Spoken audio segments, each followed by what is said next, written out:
Tapi ada orang ni, dia petikai. Ya ke keturunan Rasulullah? Ni orang ada masalah lah kalau orang suka petikai keturunan orang. Kalau kita tanya, tuan-tuan dan puan-puan, keturunan mana? Contohlah, ni orang kata ni para habaib, para habib. Habib ni ialah gelaran kepada ulama-ulama di kalangan ahlul baitin Nabi, ahli keluarga Nabi, yang biasanya berasal daripada Hadramaut, Yaman.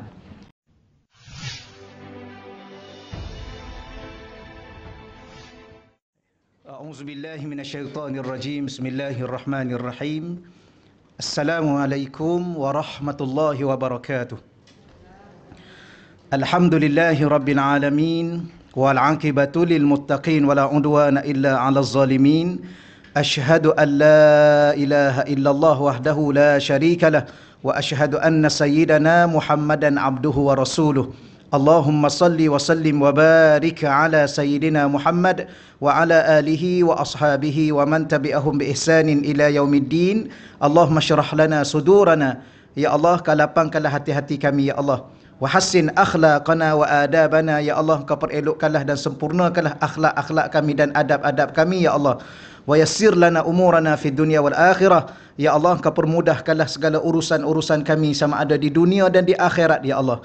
Allah marzuqnal fahma wal ilma, ya Allah, kau rezekikanlah kepada kami kefahaman dan ilmu pengetahuan, ya Allah. Wal hikmata wal aqla, kau rezekilah juga kepada kami hikmah, kebijaksanaan dan akal yang sempurna, ya Allah. Bi rahmatika ya arhamar rahimin, dengan rahmatmu ya Allah ya arhamar rahimin. Walhamdulillahi rabbil alamin. Amma ba'd. Yang dimuliakan dan dihormati seluruh para pegawai masjid, yang dimuliakan dan dihormati seluruh urus setia pengajian Raudatul Muslimah Masjid Al-Falah, yang saya hormati dan saya muliakan tuan-tuan dan puan-puan muslimin muslimat yang dirahmati Allah Subhanahu wa taala sekalian. Alhamdulillah, ya seperti biasa kita bersyukur pada Allah Subhanahu wa taala kerana Allah masih lagi mengizinkan kita untuk kita berada di taman-taman syurga ya di dunia ini, insya-Allah. Baik, seterusnya pagi ini muka surat berapa ya? 74. Okey. Okey, baik. Baik, muka surat 74, Al-Hadisur Rabi' wal Ishrun, ya hadis yang ke-24. An Ya'la, an Sayyidina Ya'la bin Murrah, ya daripada Sayyidina Ya'la bin Murrah radhiyallahu anhu, beliau berkata, qala Rasulullah, ya telah bersabda Rasulullah sallallahu alaihi wasallam, Husainun minni wa ana min Husain. Ya, Sayyidina Husain ya sebahagian daripadaku, kata Rasulullah, dan aku merupakan sebahagian daripada Sayyidina Husain. Ahabballah, dan Allah mencintai man ahabba Husainan, kepada orang yang mencintai Sayyidina Husain. Jadi salah satu daripada kita akan digolongkan di kalangan golongan yang dicintai oleh Allah apabila dalam hati kita mencintai cucunda Sayyidina Rasulullah ya sallallahu alaihi wasallam. Salah seorangnya ialah Sayyidina Husain. Dan disebutnya lagi, Rasulullah sebut lagi, Husainun sibtun minal asbat. Husainun, Sayyidina Husain, sibtun, daripada sekalian sibt. Apa makna sibt? Kita lihat yang kat bawah tu. Tapi kalau terjemah sibt ni, terjemah mudahnya ialah cucu.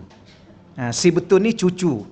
Minal asbat, daripada cucu-cucu Sayyidina Rasulullah ya sallallahu alaihi wasallam. Ataupun kita boleh terjemah begini, Sayyidina Husain sibtun, salah seorang daripada cucu, minal asbat, daripada cucu-cucu dan zuriat Sayyidina Rasulullah ya sallallahu alaihi wasallam. Sibtun tu seorang, asbat itu ramai.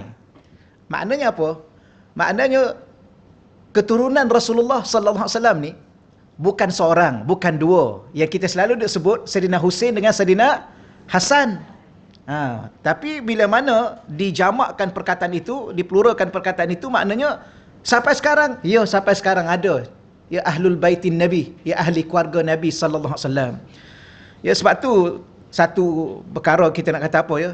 Ada orang, saya pernah sebut di sini juga, ada orang ni kita tak tahu apa masalah dia. Dia suka pertikai keturunan orang. Contohlah, ni orang kata ni para habaib, para habib. Habib ni ialah gelaran kepada ulama-ulama di kalangan ahlul baitin Nabi, ahli keluarga Nabi yang biasanya berasal daripada Hadramaut Yaman. Habib gelaran ulama di kalangan, ini yang pertama ya, yang pertama. Yang keduanya, kalau sebut Habib kat depan, kalau dia daripada Yaman, biasanya dia daripada keturunan Sayyidina Rasulullah sallallahu alaihi wasallam. Sama ada kat belakang tu Al-Aidrus, Al-Haddad, As-Saggaf. Itu silsilah dia lah. Ya, daripada ayah dia ke mana. Walau bagaimanapun kalau di awalnya disebut Habib, itu adalah keturunan ahli keluarga Nabi, cucu-cucu, cicit-cicit Nabi sallallahu alaihi wasallam. Yang kedua pula, bila mana kita gelar dia tu Habib, pertama dia keturunan Rasulullah, yang kedua biasanya dia adalah ulama-ulama di kalangan ahli keluarga Nabi. Itu. Tapi ada orang ni dia petikai, ya ke keturunan Rasulullah? Ni kan dia orang ada masalah lah kalau orang suka petikai keturunan orang. Kalau kita tanya, tuan-tuan dan puan-puan, keturunan mana? Keturunan Tok Janggut ya? Keturunan Tok Kenali, atau keturunan belah-belah Terengganu tu, Tok Gajah, tu Pahang. Nanti kalau contohnya, ustaz keturunan saya ni keturunan Tok Gajah, contoh, ya ke ustaz? Lah, takkan kita nak bohong keturunan kita ke keturunan daripada pokok buluh bentung? Kalau cakap macam tu petikai, tapi jangan kita petikai keturunan orang. Dah dia kata dia keturunan tu lah. Saya ni keturunan raja-raja contohnya. Ya ke raja? Raja apa? Raja Gopal. Kenapa kita nak rendah-rendahkan keturunan orang? Inilah yang berlaku di luar masyarakat. Ya, sehingga kau pertikai, orang ni keturunan Rasulullah. Betul ke keturunan Rasulullah? Dah dia kata dia keturunan Rasulullah. Kalau dia menipu, habislah dia. Kerana dia telah menggunakan nama Rasulullah. Dan tak akan mungkin orang ni, walau sejahat mana pun, dia nak tipu atas nama Rasulullah. Kecuali memang dia betul-betul jahat lah, kita tak tahulah. Yang ni, pagi ni nak cakap apa ya? Nak cakap bahawa kalau kita mencintai cucu-cucu Nabi, salah seorangnya di sini disebut secara terang-terang Saidina Husain, Allah pilih kita untuk kita dijadikan orang yang dicintai oleh Allah. Biar ada dalam hati kita. Sayang tak pada Nabi? Ya sayang. Sayang tak pada cucu-cucu Nabi? Ya, sudah tentu kita sayang. Maka Allah menyayangi kita. Itulah yang dikatakan ahabballah man ahabba Husainan. Allah Ta'ala ini mencintai orang yang mencintai Saidina Husain. Kenapa? Sebab Saidina Husain adalah salah seorang daripada sibtun minal asbat, ya, daripada sibtun. Kalau kita lihat nota kaki di bawah tu, sibtun bermaksud orang yang akan memiliki keturunan yang ramai. Itu salah satu maksud. Tengok, Nabi dah mesej kat kita 1400 tahun dahulu, bahawa walaupun cucu Nabi kita nampak 2 orang, tapi mereka akan berkembang dan kita berkembang biak ni lain pula macam cerita dia. Kan, keturunan-keturunan yang ramai sampai bila? Sampai kiamat. Mana contoh, mana bukti? Buktinya akan lahirnya Imamul Mahdi. Imamul Mahdi itu siapa? Nabi bagi tahu, salah satu daripada keturunan Nabi Muhammad, Imam Mahdi. Nama dia sama dengan nama Nabi Muhammad, Muhammad bin Abdullah. Baik, kalau Nabi kata akhir zaman nanti akan adanya Imam Mahdi daripada keturunan Nabi, itu daripada mana? Daripada keturunan lepas satu lah. Tidak kata lepas Nabi, lepas Saidina Husain, Saidina Hasan pun tak ada, kemudian muncul keturunan. Daripada mana lahir? Kan? Sudah tentulah daripada zaman Nabi dulu sampailah sekarang ni, sampai akan datang nanti, sudah tentu ada keturunan Nabi yang melahirkan zuriat Nabi. Sampailah terlahirnya Imamul Mahdi. Jangan kita petikai, ya, ni keturunan mana betul ke ni? Ni Said ni. Said lahir malam Jumaat ke Said? Lah, kenapa kita nak petikai orang? Ada orang petikai. You ni Said kan? Ya. You Said ni sebab you lahir malam Jumaat kan? Betul. Ya, sebab ada juga wallahualam, tapi dah dia Sayyid, dia Syarifah. Okeylah, kita hormati dia sebagai keturunan Rasulullah. Ya. Kalau dia tidak keturunan Rasulullah pun, kalau kita hormat sama-sama kita pun, kan? Apa salahnya? Akhlak yang mulia. Kalau kira-kira hadis ni dah selesai dah. Ringkas belajar. Tapi kita lihat muka surat 75 tu. Sedikit fahamlah insya-Allah. Hadis ini menjelaskan tentang ketinggian kecintaan baginda Nabi sallallahu alaihi wasallam terhadap cucundanya, iaitu Saidina Husain bin Saidina Ali radhiyallahu anhuma, serta galakkan kepada umat baginda Nabi sallallahu alaihi wasallam untuk mencintai beliau dengan sepenuh hati sebagaimana kecintaan mereka terhadap baginda Nabi sallallahu alaihi wasallam. Ya, Nabi nak zahirkan. Di sini kita dapat belajar, kalau kita dah jadi nenek, jadi datuk kan, kita kena zahirkan kecintaan kepada cucu-cucu kita. Ya, tapi jangan pilih. Nanti cucu yang satu lagi, mak yang satu lagi, anak yang satu lagi, dia tengok aja. Kenapa nenek lebihkan yang anak alung lah? Yalah, sebab anak alung kan lahirkan cucu pertama. Ya ke? ni kadang-kadang ada juga ni. Lain macam aja Ninda ni. Ya, duk lebihkan situ. Yalah, ini cucu nenek, cucu pertama nenek. Nenek dapat apa? Title nenek ke apa? Dapat title datuknya sebab ni lah yang lahir. Betul juga, tapi jangan kita beza-bezakan. Ya, walau bagaimanapun sunnah Nabi. Kalau kita belajar salah satu sunnah Nabi, seorang datuk, seorang nenek menzahirkan kecintaan kepada cucu dia. Tak salah tak? Tak salah. Sunnah Nabi, dapat pahala. Okey, insya-Allah ya. Kerana Nabi sendiri pun menzahirkan. Allah. Tapi apa rasa hati Nabi kan? Ya, bila mana orang pancung kepala cucu dia. Allah. Inilah ya ujian kepada Sayyidina Rasulullah dan kepada cucu baginda Rasulullah SAW. Baik, beliau bukan sekadar cucunda baginda Nabi yang tercinta, bahkan imannya, amal ibadahnya serta akhlaknya mengikuti nendanya Rasulullah sallallahu alaihi wasallam. Itu dia Nabi sebut, Sayyidina Husain sebahagian daripada aku dan aku merupakan sebahagian daripada Sayyidina Husain. Dari sudut mana? Dari sudut rupa parasnya, dari sudut akhlaknya, ibadahnya, hampir sama. Wallahu alam. Ya, kita teruskan pada al-hadis al-khamis wal 'ashrun. Baik, cuma sedikit lagi. Jadi sekarang Saidina Husain dah tak ada, dah wafat. Maka walaupun dah wafat, kena ada rasa cinta kita kepada Saidina Husain dan Saidina Hasannya sekalilah, dan termasuk ahlul baitin Nabi yang ada sekarang ini. Ya, macam Habib Umar. Habib Umar keturunan Nabi. Ya, daripada Saidina Husain ataupun Saidina Hasan. Saya pun dia kat belakang tu, kalau dia keturunan Saidina Hasan, Al-Hasani. Kalau dia keturunan Husain, Al-Husaini.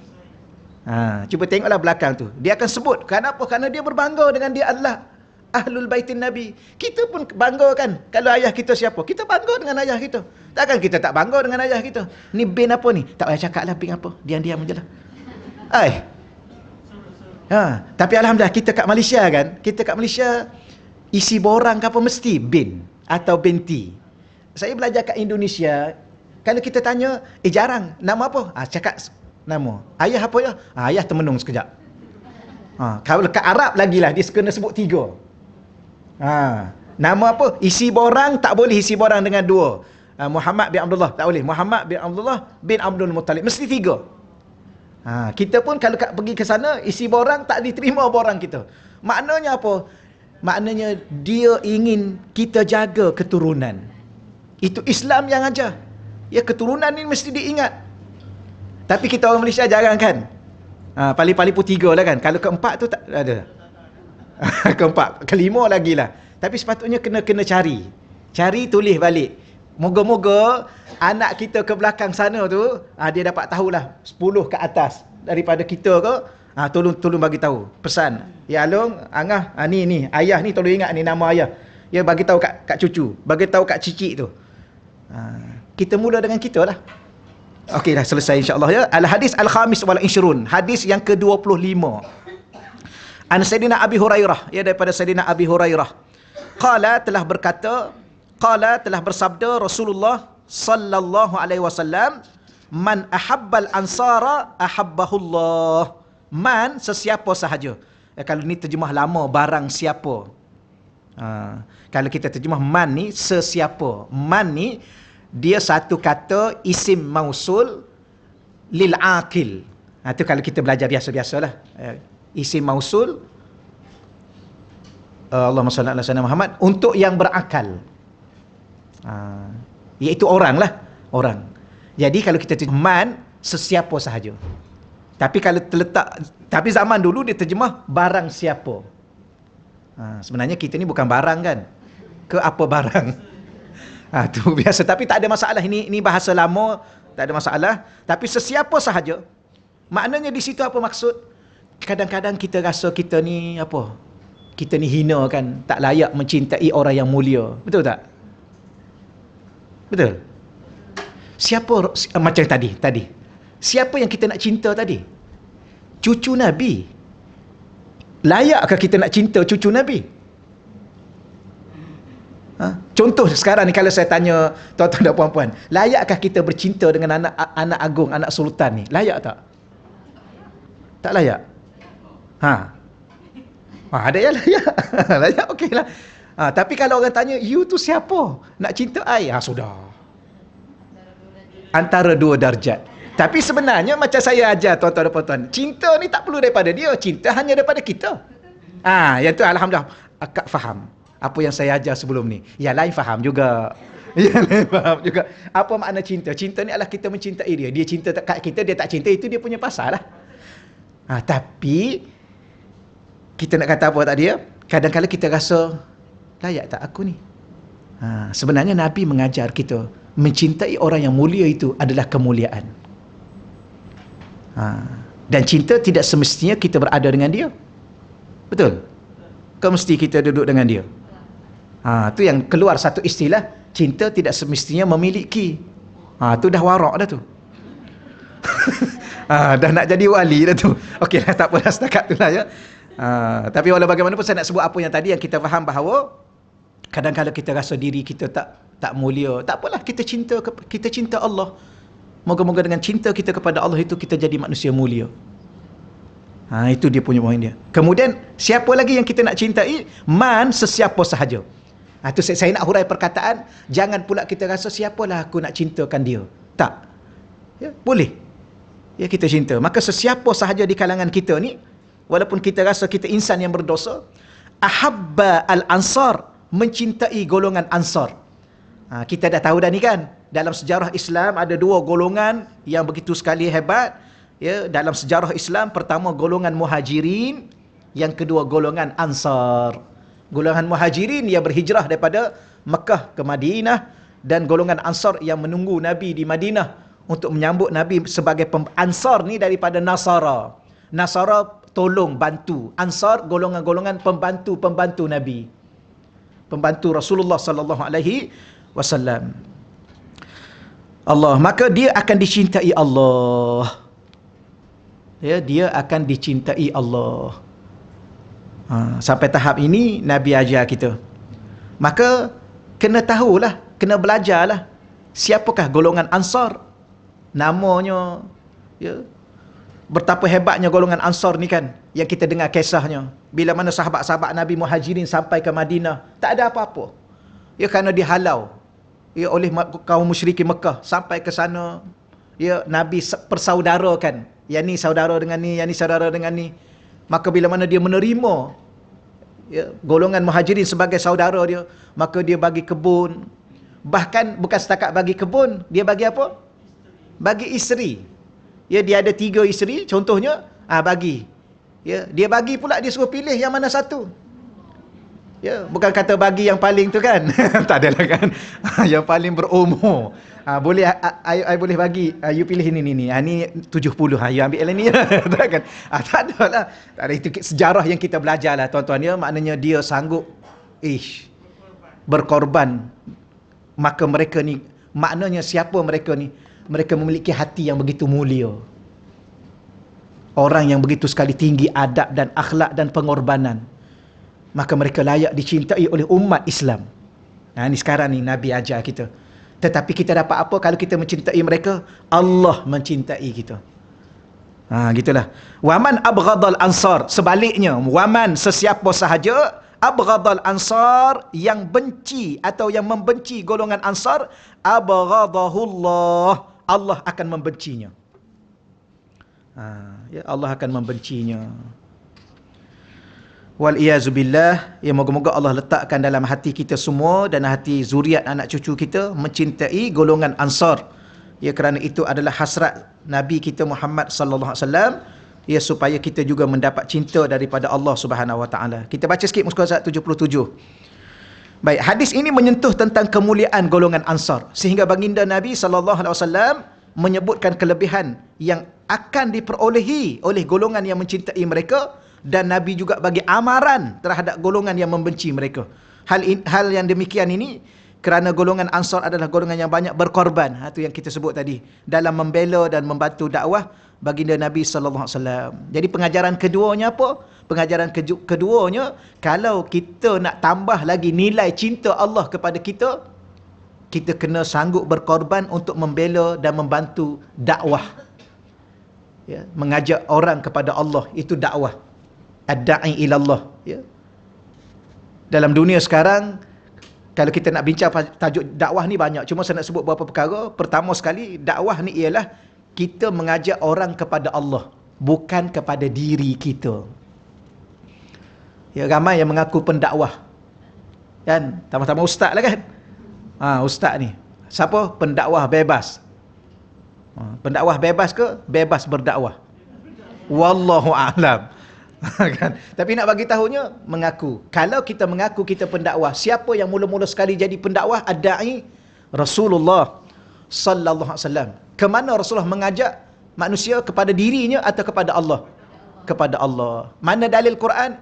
Allah sendiri menyebut, ya ayuhan nabi, wahai nabi, inna arsalnaka syahidan, kami telah mengutus kamu, tugas kamu pertamanya sebagai saksi, wa mubasyiran, tugas yang kedua memberi berita gembira, wa nadhiran, tugas ketiga ialah memberi berita amaran tentang hidup ada akhiratnya, ada nerakanya, ada azabnya, wa da'iyan ilallah.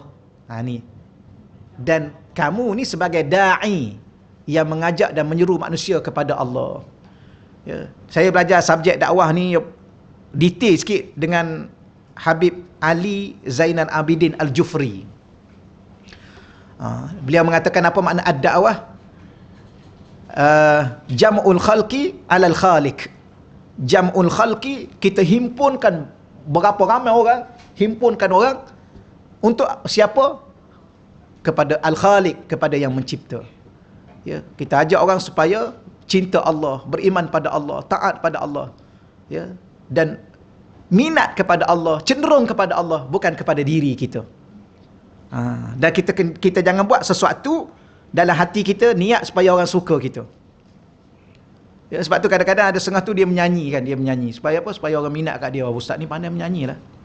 I minatlah kat dia sebab suara dia merdu. Adakah membawa kepada Allah atau kepada diri dia? Tu kena hati-hati. Ya, boleh tak boleh menyanyi? Boleh. Ya, tapi tengok lagu lah kan. Lagu apa nak menyanyi? Kain pelekat, tudung periuk.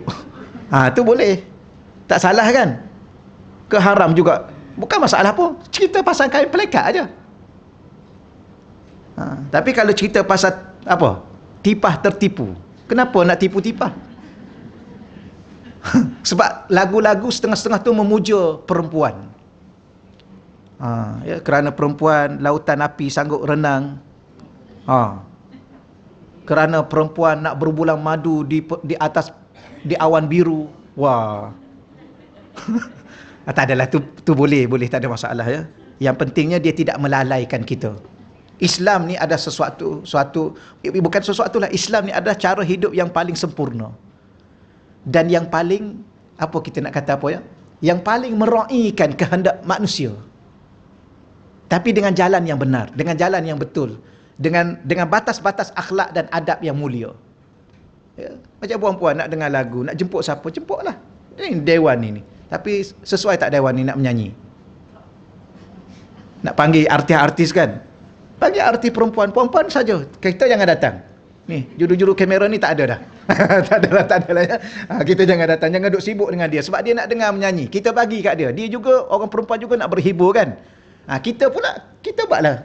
Minggu depan program kita. Kita panggil lah Datuk Jamal Abdillah ke apa. Saya pun nak datang juga. Betul. Hiburan yang tidak melalaikan. Waktu zuhur berhentilah, solat lah. Jaga adab, jaga apa semua sekali. Itulah Islam. Tutup aurat, perempuan sama perempuan. Ya, orang lelaki sama orang lelaki. Tak ada masalah. Ya. Cuma benda ni dia sebenarnya ada dua saja. Satu benda, ada dua. Benda yang membawa haram ada dua. Pertama, dia menimbulkan fitnah. Dia jadi fitnah. Contoh. Ya. Contoh, kita panggil penyanyi. Panggil contohnya apa? Penasyid lah, Mahizin kan, Mahizin. Kemudian datang puan-puan tengok Mahizin, ya Allah, rasa Mahizin lebih cantik pada suami. Itu fitnah. Baru teringat-ingat Kak Mahizin handsome. Ada makcik kata handsome juga Mahizin. Memanglah dia orang Arab, handsome. Ya, handsome juga. Kemudian balik duk termenung.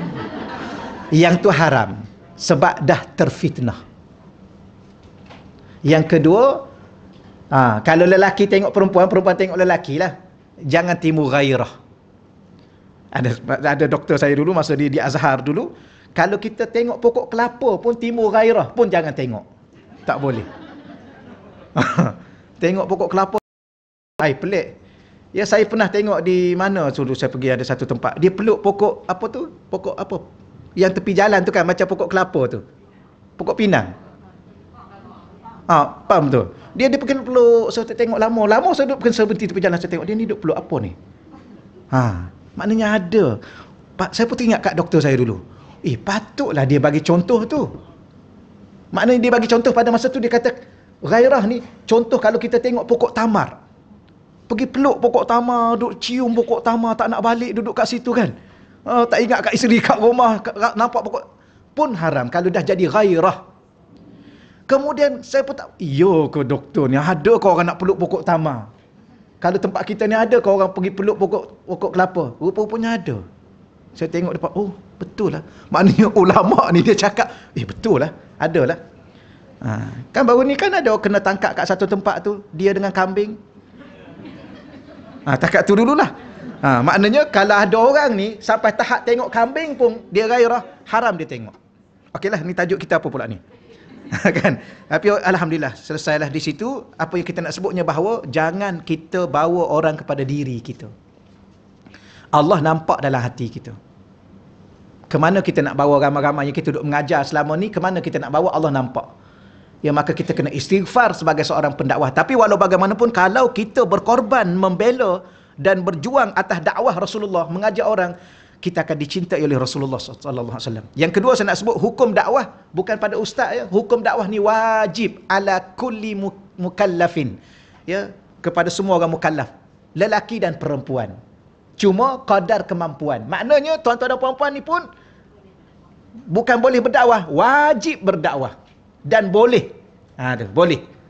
Jangan kata saya ni boleh tak ustaz. Saya ni tak belajar. Kan dah khatam banyak kitab. Ni yang keberapa dah ni? Allah haula wala quwwata. Sampai tak ingat entah yang keberapa. Ni, maknanya ada ilmu, ada. Jadi sampaikan apa yang sekadar ada. Kita dapat cinta daripada Allah. Kenapa? Kerana membantu dakwah Rasulullah sallallahu alaihi wasallam. Okey, selesai. Muka surat 78. Al-hadis sadis. Ya, hadis yang ke-6 wal ishrun 20, maknanya 26. An Sayyidina Abdul Muhaimin bin Abbas bin Sahal bin Sa'ad an abihi, ya, daripada Sayyidina Abdul Muhaimin daripada Ibnu Abbas, Ibnu Sahal, Ibnu Sa'ad daripada abihi, daripada ayahandanya, wa an jaddihi, daripada nendanya, datuknya, anna Rasulullah, bahawa sesungguhnya Rasulullah sallallahu alaihi wasallam, ya qala, ya, telah bersabda, ahibbu Quraisyan, hendaklah kamu mencintai golongan Quraisy. Ni satu lagi. Ya, bukan setakat ni, lebih umum. Tadi khusus cucu Nabi, kemudian lebih umum sikit golongan Ansar, sama juga golongan Muhajirin, sama. Kemudian golongan Quraisy. Golongan Quraisy ni kenapa? Kerana golongan Quraisy yang mana? Yang datang berhijrah tu khususnya iaitu golongan Muhajir. Dan umumnya semua keturunan Quraisy. Fa innahu, maka sesungguhnya, man ahabbahum, sesiapa yang mencintai mereka, ahabbahullah azza wa jalla, maka Allah Subhanahu wa taala akan mencintainya. Ya, Quraisy adalah keturunan Sayyidina Rasulullah sallallahu alaihi wasallam. Kita lihat muka surat 79 tu. Kaum Quraisy merupakan golongan Arab yang termulia. Mereka berketurunan Nabi Ibrahim alaihissalam yang mendiami lembah yang berkat, padanya terdapat Kaabah, dan Allah menyebut tentang kaum Quraisy dalam surah yang dinamakan sempurna nama mereka, surah Quraisy. Ya, li'ila fi Quraisyin ila fihim rihlata syita'i was-saif. Li'ila fi Quraisyin, kerana kebiasaan aman tenteram kaum Quraisy, iaitu penduduk Mekah daripada keturunan Quraisy. Ila fihim rihlata syita'i was-saif, iaitu kebiasaan aman tenteram perjalanan mereka menjalankan perniagaan pada musim sejuk.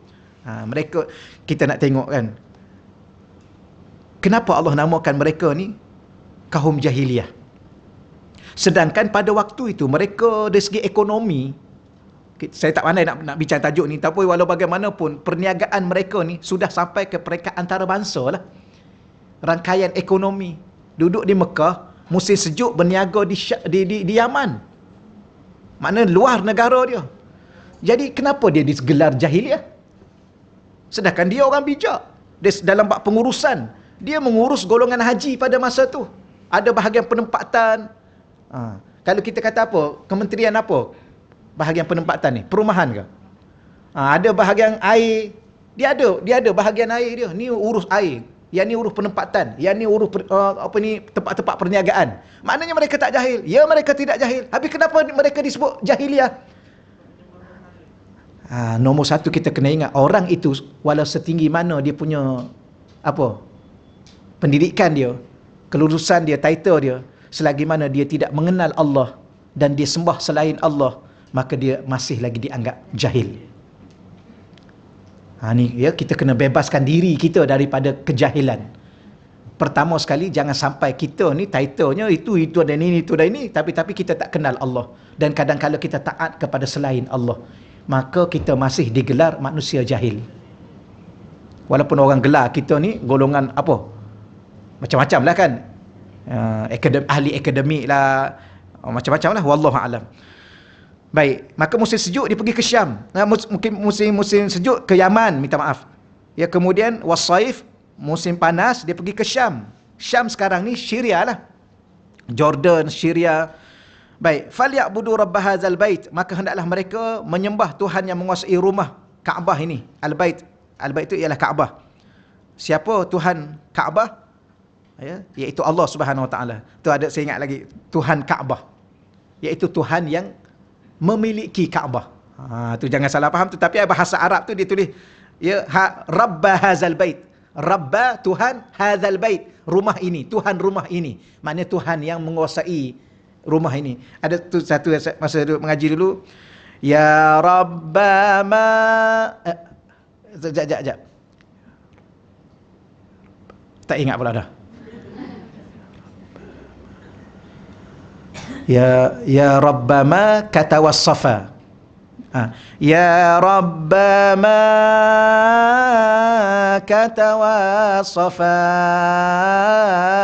bi Muhammadin ighfir lana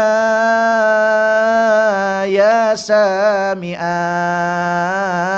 li du'ana. Ni antara dulu-dulu duduk mengaji. Mengaji pun bukan dulu-dulu juga, masa kat Yaman tu. Jadi macam ni. Ya, orang Arab ni bila mana dia cerita satu benda, dia ada alunan tentang benda tu. Lagu-lagu macam kita lah, ada lagu Malaysia kan. Aku anak Malaysia ke apa? Masa tu sedap juga menyanyi masa tu. Jadi terasalah kita ni anak Malaysia rupanya. Alhamdulillah tak ada, tapi Arab pun dia ada macam tu. Walau bagaimanapun dia menyandarkan Allah Taala itu Tuhan kepada Mekah, Tuhan kepada Kaabah. Jadi maksudnya kita fahamlah, jangan faham zahir begitu, iaitu Allah yang menguasai Mekah, yang menguasai Kaabah. Itu maksud dia. Allazi at'amahum min ju', dialah Allah yang memberi mereka penghidupan, menyelamat mereka daripada kelaparan, wa amanahum min khauf, dan mengamankan mereka daripada ketakutan. Ya, yang memberi kekenyangan, memberi kepada kita kelapangan, ketenangan ialah Allah Subhanahu Wa Taala. Ni saya rasa tak perlu saya hurailah, saya yakin tuan-tuan cukup faham. Cuma kita baca dalil lagi untuk menguatkan pemahaman kita. Nabi dalam satu sabda meriwayatkan atau bersabda, innallaha astafa min waladi Ibrahim. Sesungguhnya Allah Subhanahu Wa Taala telah memilih daripada kita nak sebut anak-anak ataupun keturunan Nabi Ibrahim, iaitu siapa? Ismail, Nabi Ismail. Wastafa min waladi Ismail Bani Kinanah, Dan Allah Ta'ala memilih Kinanah daripada anak-anak keturunan Nabi Ismail. Wastafa min bani Kinanah Quraisyan, dan telah memilih Quraisy daripada anak-anak keturunan Kinanah. Wastafa min Quraisy min bani Hashim, ya, dan telah memilih Bani Hashim daripada anak-anak keturunan Quraisy. Ni kata Nabi, ya, wastafani min Bani Hashim, dan Allah telah memilihku daripada Bani Hashim.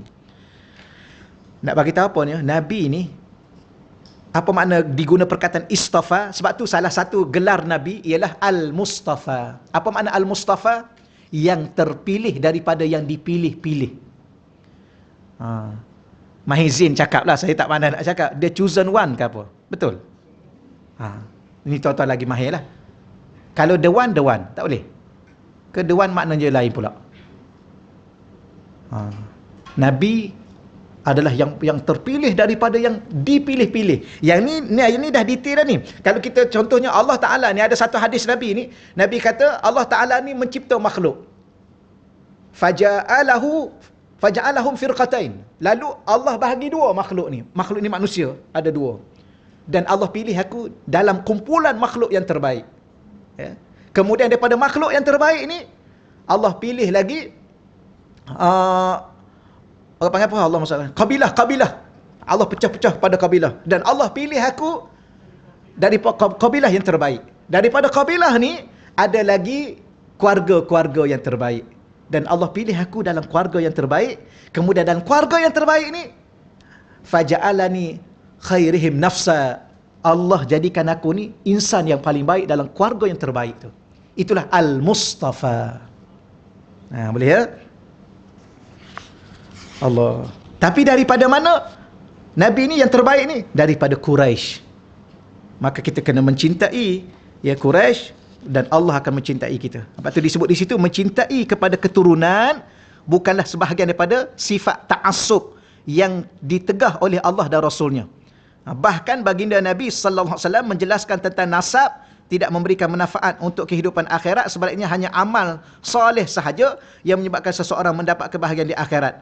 Ada hadis Nabi, nasab ni dia tidak akan memberi manfaat. Walau contoh, minta maaf, walau contoh kita ni keturunan apa dulu. Ya, sampai akhirat dia tidak akan manfaat keturunan kita tu pada umumnya. Ya, nanti sampai akhirat saya ni jangan main-main keturunan presiden ni. Tak ada. Hatta Nabi sendiri pun menyebut. Satu sudut. Tapi jangan faham pula mentang-mentang Nabi kata tak ada manfaat nasab keturunan kita, yang ada manfaatnya di akhirat adalah amal ibadah kita, tapi tidak menafikan keturunan. Sebab tu dalam Islam dia ada 5 benda yang kita kena jaga. Salah satunya ialah nasab. Ya, nasab dia. Ini salah satunya. Baik, akan tetapi ia merupakan tanda kesyukuran kepada Allah yang wajib untuk dihargai sebagai kurniaan Allah. Kadang-kadang saya baca kat kereta tu, dia tulis lebay saleh. Okey. Ada perasan? Ke belah-belah jalan kebun aja. Saya kadang-kadang jumpa kat belah-belah jalan kebun. Alhamdulillah saya kata, terbaik dia ni, terbaik. Kenapa? Dia bangga dengan keturunan dia. Bahkan keturunan dia pula keturunan lebay. Alhamdulillah. Termasuk dalam beragama, sekarang kita sedang, patutlah sekarang kita sedang belajar. Bahkan bukan setakat kita kena mencintai keturunan kita, kita juga kena mencintai keturunan orang lain. Ya. Salah satunya keturunan Quraisy. Cuma jangan cinta keturunan Firaun sudah. Tapi kita pun tak tahu dah siapa keturunan Firaun kan. Bukan kat sini. Sebab Firaun tu kat tapi kita kadang-kadang kita minat pergi ziarah dia kan. Sampai kat Mesir, yang peliknya kami masa kat Mesir dulu. Ni tuan-tuan haji ya, tolong pesan kat anak-anak. Kalau pergi Mesir, jangan pergi ziarah Firaun dulu. Ustaz, Giza kat mana Giza? Nak pergi apa Tuan Haji? Nak pergi tengok piramid. Gini, kita pergi tengok kubur Aulia dulu. Kubur wali-wali, kubur Saidina Husain. Kan di Kaherah tu ada tempat nama Husain. Di situlah Al-Azhar, Universiti Al-Azhar. Pergi ziarah Saidina Husain dulu. Wallahu alam, ada setengah kata di situ hanya kepala dia. Tapi kubur Saidina Husain ni banyak. Ya, tapi mungkin memang banyaklah sebab kepalanya dipenggal. dan diselamatkan oleh pihak tertentu bawa ke Mesir katanya, wallahu alam. Kemudian badannya ada, maka nanti kenapa kubur dia banyak? Memanglah. Jadi walau bagaimanapun kita bersangka baik dengan orang dulu, sebab kadang-kala orang dulu tu dia cerita satu lepas satu sampai ke kita. Macam sekarang ni kan, kita pergi ke satu tempat, orang kata ni kubur Tok Kenali ni. Kita kata ya ke? Dah orang cerita macam tu. Kalau kita nak ziarah, ziarah lah. Tak nak ziarah, sudahlah. Tapi kita ziarah ulama dulu, ziarah wali-wali Allah dulu. Barulah pergi ke Giza. Jangan sampai hari pertama tu tanya dah, Firaun duduk kat mana ya? Jangan. Firaun tu duduk kat Muzium Merah. Muzium Merah. Dia punya jasad dia duduk kat Muzium Merah di Tahrir. Saya sebulan sekali, seminggu 2 minggu sekali pergi ke Tahrir. Kerana di Tahrir tu dia ada hotel Hilton, dia ada Hong Kong apa bank. Ya? Hong Leong tak? Hong Kong. Dulu, masa dulu. Hong Kong saya tak ingat. Masa tu pelajar-pelajar Mesir, duit kena hantar dalam tu je. Daripada Malaysia ni hantar kat situ. Pergi kat situ lah. Alhamdulillah, setakat saya duduk pergi situ, duduk tengoklah muzium tu daripada luar, tak pernah rasa nak masuk tengok Firaun. Kena bayar pula tu. Baik kita guna duit beli kitab, ya bayar pergi tengok Firaun. Baik tengok dalam gambar je. Bukannya cantik sangat pun. Tak ada. Ya Firaun. Ya kalau handsome. Tapi memanglah jasad dia tak hancur, subhanallah ya. Allah nak tunjuk pada kita sampai akhir zaman. Ya dah ribuan tahun sampai sekarang tak hancur. Tapi itulah nak ingat ke, kita nak kata mungkin wallahualam kita pun tak tahulah ada tak ada lagi keturunan dia di Mesir. Ya walau bagaimanapun keturunan-keturunan yang baik ini diajar oleh agama agar kita bersyukur kepada Allah Subhanahu Wa Taala. Cuma kita kena ingat satu lagi, walaupun kita daripada keturunan yang baik, kita juga kena buat amal baik. Yang saya ni ustaz keturunan Pak Imam ni, kan? Jadi tak payah solat lah kan? Sebab ayah saya tu Pak Imam. Jangan. Ya Allah. Okey, kemudian yang terakhirnya di sini, maka orang yang mencintai apa yang dicintai oleh Nabi, itu kesimpulan, pasti akan dicintai oleh Allah. Ya, Nabi cinta orang-orang miskin, Nabi cinta anak-anak yatim. Ni, ya, kita cinta kepada apa yang Nabi cintai. Nabi hormat pada orang tua, orang-orang yang usia emas. Ya, kita kena hormat sungguh-sungguh pada mereka. Ya, sebenarnya apa lebih orang lama ni? Apa lebih dia? Bukan.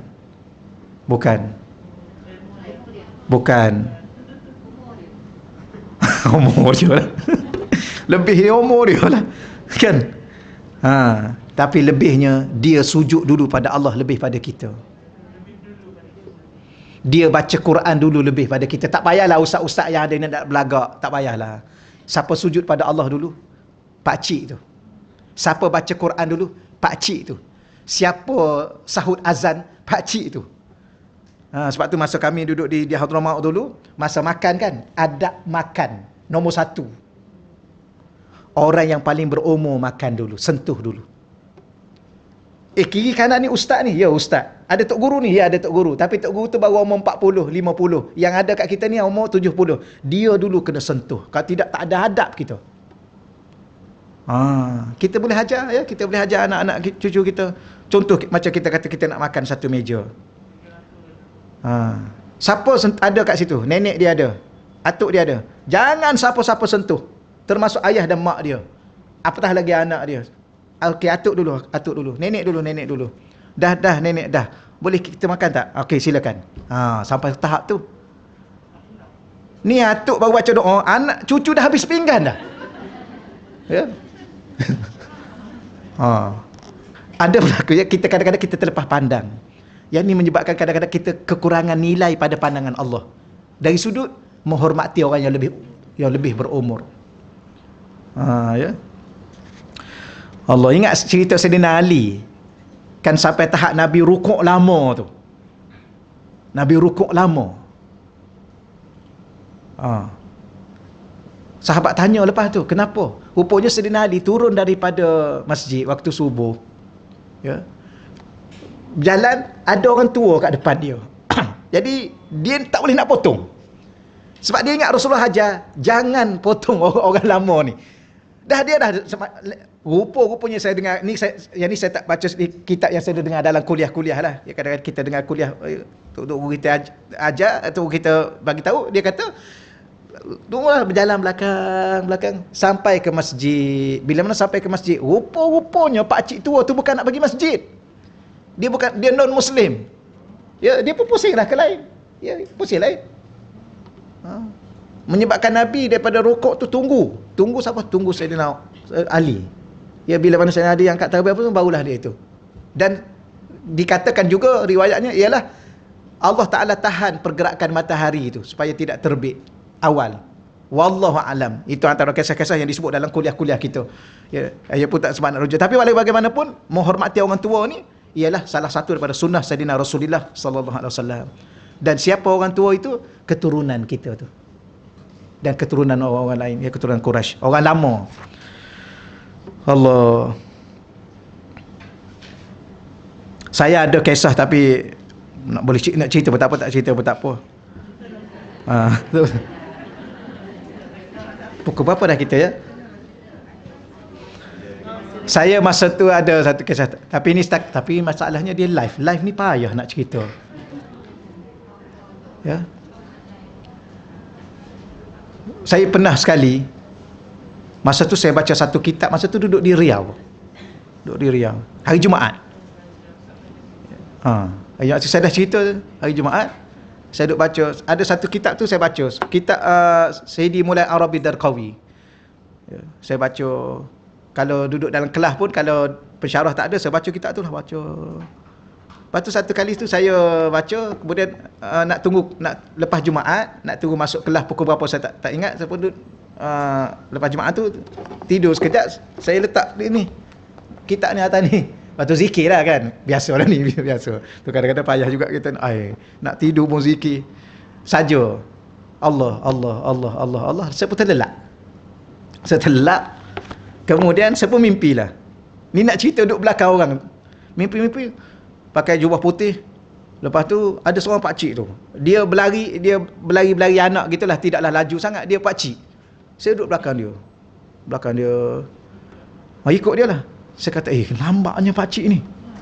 Tapi teringat kisah tadi, kisah yang kita duk cerita tadi. Oh, tak apalah, ikutlah. Sayyidina Ali pernah dengar ustaz-ustaz kita duk mengajar Sayyidina Ali ni, jangan potong orang lama. Ikut. Sampai satu bangunan tinggi, tangga dia bukan tangga naik macam tu, dia tangga naik macam menegak. Lah pakcik tu lambat pula naik tangga. Saya kata, tak apalah, biarlah pakcik tu dulu. Biar pakcik tu dulu. Saya duduk belakang dia pun dah lepas. Tapi pakcik tu tak kenal lah sebab dia duduk belakang. Lepas tu saya pun naik tangga separuh tu, baru kepala saya baru parah ni. Orang pun cakap lah, Ya Rasulullah. Oh, saya kata, patutlah pakcik tu datang bergegah juga. Walaupun dia nampak uzur, tapi dia bergegah juga. Oh, patutlah rupanya pakcik tu nak pergi jumpa Rasulullah. Kemudian pada masa tu Rasulullah dah nak pergi. Saya pun cakap lah dalam hati saya. Saya kata, alah, sebab pakcik ni lah aku lambat. Patutnya kalau tadi, boleh dijumpa. Duduk sekejap, minta maaf saya cakap. Duduk sekejap, Rasulullah datang sekejap. Dia tengok sekejap, sebab dia dah nak pergi. Kemudian dia pun pergi. Saya pun cakap, oh mungkin aku hormat kat pakcik ni kot. Kalau tidak, tak dapat jugalah. Maknanya tak dapat, mungkin Rasulullah dah pergi. Kalau kita sendiri pun potong pakcik tadi contohnya, kita potong dalam perjalanan kita panjat cepat-cepat, mungkin kita pun tak akan dapat. Mungkin berkat kita duduk belakang pakcik tu, baru teringat dululah. Itu salah satulah. Allah. Ada lagi selepas daripada tu, tapi tak cakaplah, cukuplah kita. Allah. Kemudian muka surat 81 insya-Allah. Masa okey lagi tak? Okey lagi. Al-hadisus sabi' wal 20. Al-hadisus sabi' wal 20. An Sayyidina Mu'az bin Jabal, ya, daripada Sayyidina Mu'az bin Jabal, ni salah seorang daripada kibarus sahabah, ya, sahabat-sahabat utama. Qala, telah berkata, sa'altu, ya, aku telah bertanya. Sa'altu ni daripada sa'ala, aku telah bertanya Rasulullah, ya, akan Rasulullah sallallahu alaihi wasallam, ayul a'mali ahabbu ila Allah. Apakah yang ditanya oleh Sayyidina Mu'az? Dia kata, ayu a'mal, amalan apakah? Ataupun apakah amalan? Sebab perkataan ayu, pertanyaan tu ada kat depan dalam bahasa Arab. Tapi bahasa Melayu diterjemah amalan dulu. Tak apa juga. Amalan apakah? Ahabbu, yang paling dicintai oleh Allah. Ya, dalam banyak-banyak amalan ni, ya amalan baik, amalan soleh, maksud di sini adalah amalan soleh. Ya, sebab amal tu ada amalan yang tidak soleh. Yang di sini adalah amalan soleh apakah yang dicintai, yang paling dicintai oleh Allah. Maka Nabi mengatakan, antamuta walisanuka ratbun min zikrillah. Engkau mati dalam keadaan lisanmu basah kerana berzikir kepada Allah. Ini kehebatan zikir. Kita dah khatam satu buku zikir kan. Amalan yang paling afdal, bukan afdal, yang paling dicintai oleh Allah, ialah kita meninggal dunia saat lisan kita masih lagi basah menyebut, ya, zikir kepada Allah. Ya Allah, la ilaha illallah, la ilaha illallah, la ilaha illallah. Tu kalau lisan kita. Kalau hati kita, Allah, Allah, Allah, Allah, Allah. Gitulah. Sebab tu di saat kita sakit dan kita tahu sebenarnya Allah ni dia penyayang. Dia bagi tanda kepada kita. Kalau kita sakit, kita tahu sakit yang boleh sembuh dengan sakit yang kita rasa sendiri pun tak mungkin sembuh. Kalau kita dah sampai tahap itu, kita rasa, ya Allah, aku ni mungkin tak sembuh. Jangan pernah mulut kita dah cakap benda lain dah. Cukuplah. Ya, 70 tahun, 80 tahun Allah bagi kita bercakap kan. Ada rasa nak berhenti? Ada rasa nak berhenti bercakap? Ke macam biasa lagi? Masih banyak bercakap. Mana ada kita ada nak niat, saya ustaz umur 70, saya dah nak berhenti bercakap dengan orang. Ada? Tak ada lah kan? Tak ada. Ya, tambah-tambah 70 baru dapat cucu, lagi seronok lah bercakap, lagi banyak. Ni dulu taklah cakap banyak. Dapat cucu cakap banyak pula. Maknanya apa? Tak apalah, silakanlah. Ya, tapi bila mana kita dah mula sakit, kita dah kurangkan sikit, kita tahu bahawa sakit kita tu pula, rasa-rasa kita boleh rasa. Allah Ta'ala akan bagi rasa pada kita. Doalah pada Allah, ya Allah, Kau bagilah aku rasa, supaya aku tahu bahawa inilah sakit terakhir aku sebelum aku bertemu denganmu. Maka ya Allah, tolong Kau isi masa aku, ya Allah, lisan aku, hati aku, ya Allah. Jangan bagi aku lalai, ya Allah. Doa tuan-tuan, minta. Ya, macam saya ni, saya tahulah ada harapan, tak ada harapan nak berjaya akhirat. Ya, kadang-kadang kita rasa, ya Allah, tapi minta jugalah dengan Allah, tolonglah aku, ya Allah. Ya, tolong aku. Kadang-kadang tak tahu nak buat macam mana kan. Tak baik-baik juga kita ni. Khusyuk, tak khusyuk lagi sekarang ni. Tak tahulah nak umur berapa nak khusyuk. Nak betul-betul khusyuk daripada Allah Akbar sampailah Assalamualaikum kan. Khusyuk sungguh-sungguh. Ada hari-hari tertentu khusyuk, hari-hari tertentu tak khusyuk. Pagi solat subuh khusyuk, solat zuhur entah apa dah. Ya, sebab dah solat zuhur tu kenapa dia jadi tak khusyuk? Sebab dah banyak urusan kan pagi tu kan. Kadang-kadang bertengkar dengan apa? Dengan orang, kadang-kadang berdebat sikit, bermuzakarah sikit, akhir sekali duk bawa-bawa dalam solat. Kadang-kadang dalam solat pun dalam solat. Betul. Dia datang tu. Tahu-tahu okey dah. Okey dah ya. Saya ni masalah lagi ni. Tolonglah doa pada saya. Kadang-kadang terbawa tidur pun duk tidur. Datang lagi. Datang. Kadang-kadang tidur-tidurlah. Kan kita cakap kat kita. Nak tidur pun tak boleh. Duk fikir tu, fikir ni. Saya dulu sampai tahap saya cakap apa? Cukuplah ya. Saya cakap kat saya sendiri. Cukuplah ya. Tidur-tidur dulu ya. Okey, dia cakap. Kita pun tak faham apa benda. Subhanallah. Ni. Kemudian terbawa dalam solat. Akhir sekali, maafkanlah aku ya Allah. Ampunkanlah kami ya Allah. Kami lemah ya Allah. Ya, janganlah Kau berkira sangat dengan kami ya Allah. Cakaplah tuan-tuan. Ya Allah, kalau Kau azab kami hamba-Mu ya Allah. Kalau kamu memasukkan kami ke dalam syurga, Kau tahu kami lemah ya Allah. Kami tak mampu ya Allah. Satu saat dalam neraka pun tak mampu ya Allah. Janganlah Kau humban kami walaupun satu saat ya Allah. Merayulah puan-puan. Tapi jangan lupa nama saya. Kan kita jangan lupa sama-sama kita ni. Ya Allah, ampunkanlah ahli-ahli jemaah Raudatul Muslimah ya Allah. Ya, masukkanlah kami ya Allah ke dalam syurga-Mu ya Allah. Jangan ada di kalangan kami ni seorang ni ya Allah, ya, terkeluar daripada senarai. Ya, masuk ke tolonglah ya Allah. Masukkanlah semua kami ni dalam syurga ya Allah. Dan zuriat-zuriat kami. Cakaplah pada Allah bangun tengah malam ya, cakap pada Allah, saya bangun tengah malam. Saya cakap juga tuan-tuan dan puan-puan siapa sahaja. Ya, kita bangun, cakaplah kalau boleh, ya Allah, seluruh umat Nabi Muhammad yang muslim, yang mukmin ya Allah. Apa pun dosa dia ya Allah, maafkanlah dia ya Allah. Apa pun kesalahan dia. Saya duk perhatilah tuan-tuan sekalian, saya daripada kecil duduk di pondok. Pergi mengaji sana tak kira lah, mengaji Mesir, mengaji Yaman, mengaji Riau, habis mengaji ya. Sekarang pun duduk mengaji lagi. Tak baik-baik juga pun. Tak tahu nak buat macam mana. Betul. Betul. Bila mana kita baca orang-orang soleh zaman dulu kan, tak sampai kita. Habis tak baiklah. Orang kita ni kalau dah umur macam ni sepatutnya 1 juzuk 1 hari dah kita. Kalau boleh selawat pada Nabi 1000, istighfar 1000, la ilaha illallah 1000 tiap-tiap hari, pagi petang. Tak dapat juga. Habis apa lagi yang kita kata susah ya, memang susah. Ya. Makan cukup. tidur lagi cukup.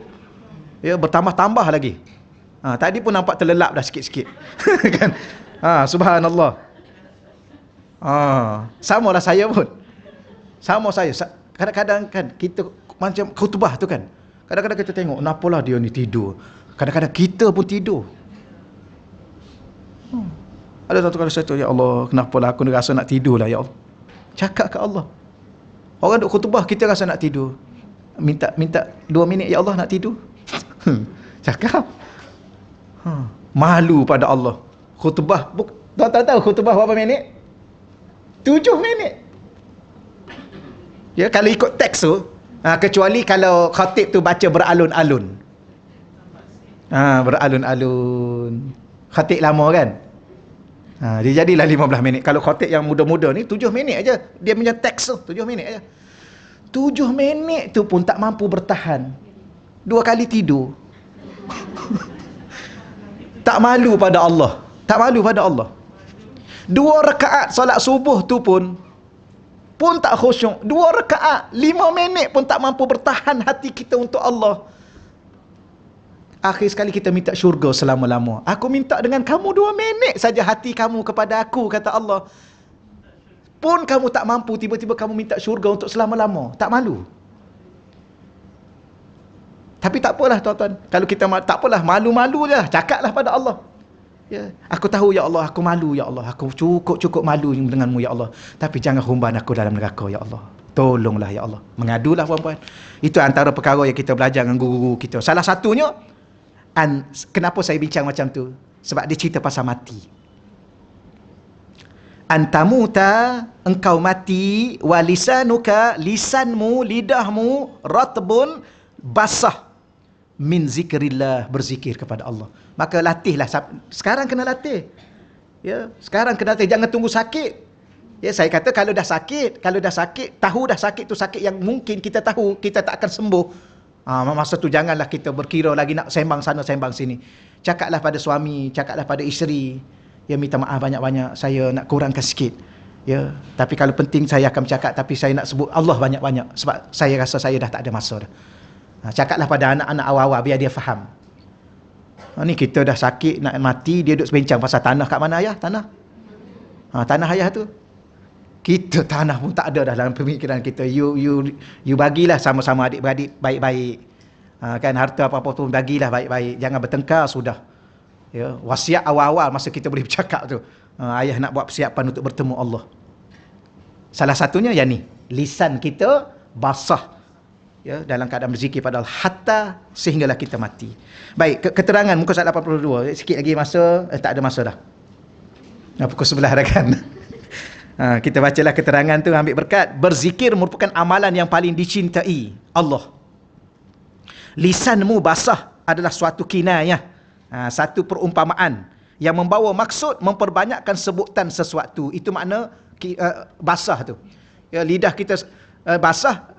Sebab bukan nak cakap lidah tu basah, nak cakapnya perumpamaan memperbanyakkan sebutan sesuatu. Dalam konteks hadis ini ialah memperbanyakkan zikrullah secara umum, seperti beristighfar, bertahlil, bertakbir, bertasbih, bertahmid, bahkan berselawat juga merupakan sebahagian daripada zikir. Yang ni kita dah belajar, dah khatam satu kitab tu, rujuk di situlah. Wallahu a'lam. Ada soalan? Kalau ada lah. Silakan tuan. Apa? Oh, lupa. Tengoklah. Minggu depan, bukan minggu depan, bulan depan. Astagfirullahalazim. Lupa. Jadi lupa tak boleh marah lah kan, sebab lupa. Wallahu alam. Silakan Kak. Tak ingat. Tak ingat. Minta maaf banyak-banyak. Sebab saya tak ingat. Jadi saya tak jawab lah hari ni. Wallahu alam. Tahun depan lah jawapannya. Tahun depan? Oh ya. Oh ya, saya pun tak ingat juga. InsyaAllah kita jumpa tahun depan. Tak tahulah. Duk berenang. Wallah setakat itulah. Masih sikit banjir dekat tempat Ustaz. Saya baru ni hari Jumaat baru ni kan. Kebetulan saya tak ada tazkirah Jumaat. Sebab bagi laluan ada pihak Jabatan Agama di satu masjid. Jadi saya pun pergilah ke pulau, sembahyang Jumaat kat pulau tu. Lepas tu kata pekerja tu dia dah naik dah air sikit tu, dah masuk tu. Kemudian lepas Jumaat tu lah, memang betul-betul cepat. Pukul 2.30 hujan.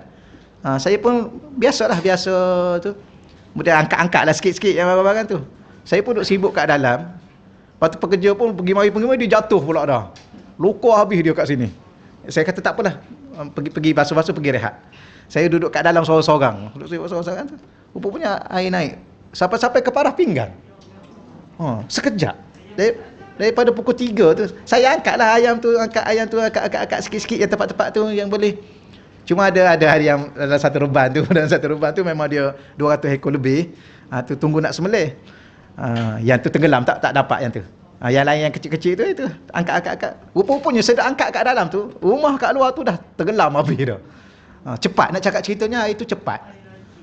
Cuma saya ingat kawasan tu saya seorang kena. Saya pun duduk kat surau pun dah naik air separuh yang bahagian rendah tu. Tinggal 2-3 inci nak naik kat atas bahagian tinggi tu. Saya pun solat maghrib seorang-seorang lah, sebab pekerja tu dah dia rehat, dia jatuh.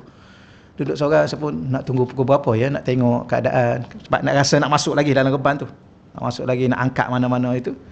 Lepas tu saya pun rasa tak sedap. Saya tengok tayar highlight saya tu dah nak tenggelam. Saya kata tak apalah, keluarlah dulu.